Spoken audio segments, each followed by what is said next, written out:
What's up, guys? Open Beta is here. We have massive changes.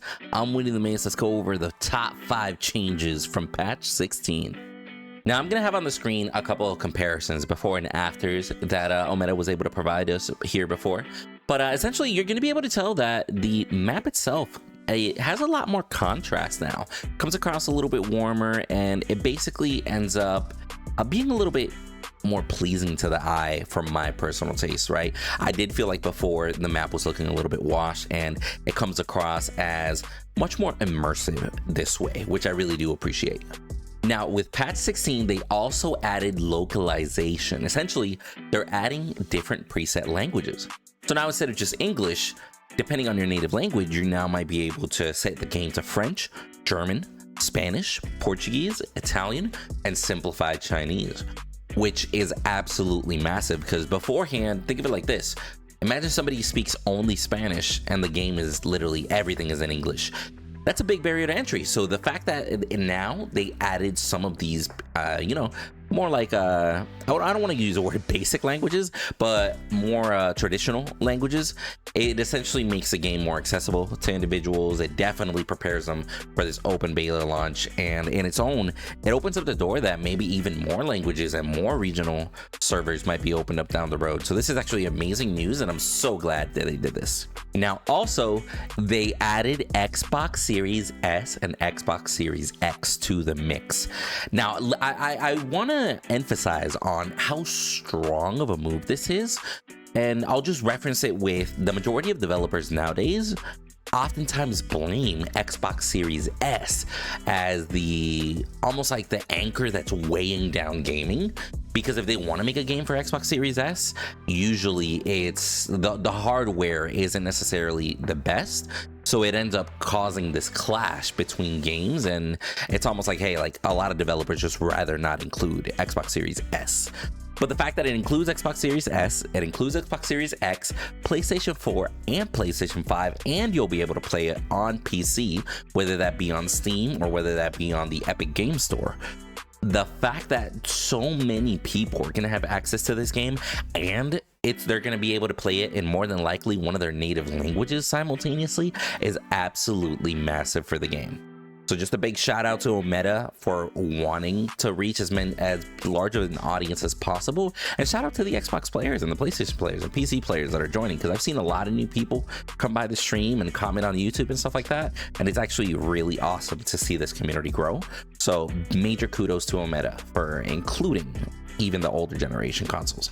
All right, now, even though they added multiple different bundles in patch 16, what I want to specifically focus on is the fact that they added quick start bundles. Now, these are bundles essentially that, let's say you're just starting the game, you don't have many characters unlocked, and you want to specify, you want to main one specific role, right? So essentially, what they did is now there's a support bundle, there's a carry bundle, a jungle bundle, mid lane bundle, and an offlane bundle. Essentially, it'll give you 3 characters that are mostly played in that role. It'll give you a cool little spray that you'll be able to, kind of tag along the map. And then from there, you'll also get a pretty cool skin, usually related to either one or multiple characters within the bundle.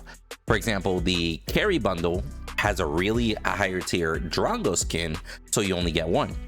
But at the same time, the offlane bundle, and you're gonna get 3 mid-tier skins because you won't necessarily be getting as high of a value from one skin, so they're just basically giving you 3 in that case. But yeah, I like the fact that the bundles are there. I like the fact that anybody that wants to play the game, let's say somebody from League of Legends comes by, somebody from Smite comes by, and they say, hey, I know I'm a mid lane main. I want the mid lane bundle specifically. I don't want to have to grind and earn a couple characters. I want variation right from the get-go.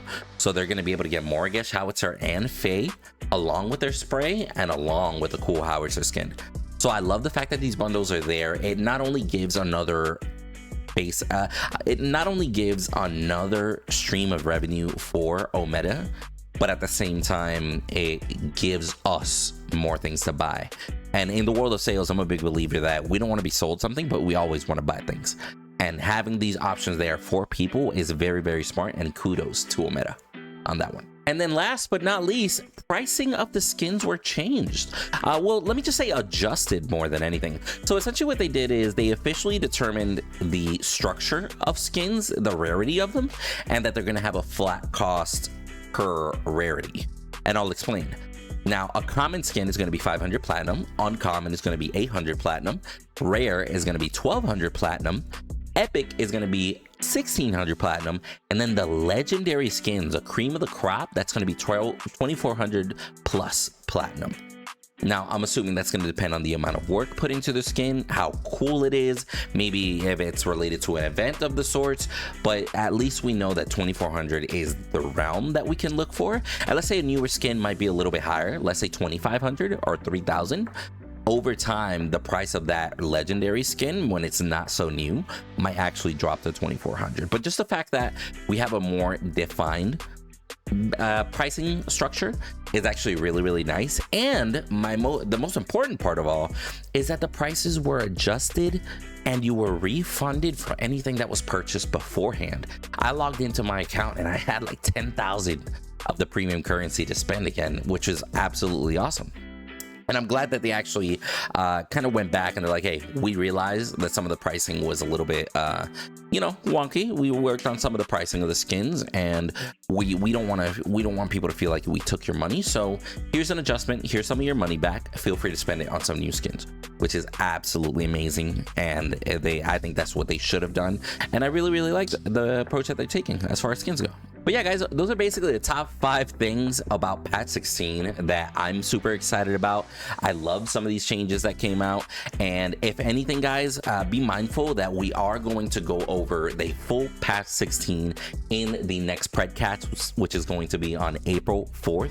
For those of you that don't know, Predcast is essentially an informative podcast that we do about Predecessor, all the recent changes. We'll have the CEO come on there. We'll have other developers, sometimes new community members trying to make us, make an impact on the Predecessor scene. Will come on there also. If anybody wants to ever join a Predcast video, just reach out to the Bearded Wolverine on his Twitch or Discord. And yeah, just be on the lookout for that video because it's a group environment. We always have open-ended friendly discussions about all of these subjects, and we always include the community as well in these conversations, so definitely be on the lookout for that. It's going to be streamed April 4th at 7:30 p.m. on the Bearded Wolverine's Twitch channel, and then it'll get uploaded to my YouTube channel after the fact. But if you guys made it this far, I just want to say I appreciate you. I'm super excited about this this patch 16 open beta. It's just very good news for the game.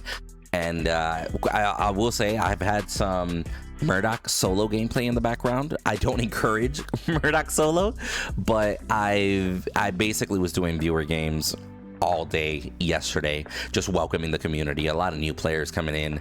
So if you guys ever want to join me on some viewer games, go ahead and follow my Twitch and or YouTube. Everything basically always gets live streamed on those. And yeah, we'll catch you on the next video. Leave a GG in the comments if you made it this far. Peace.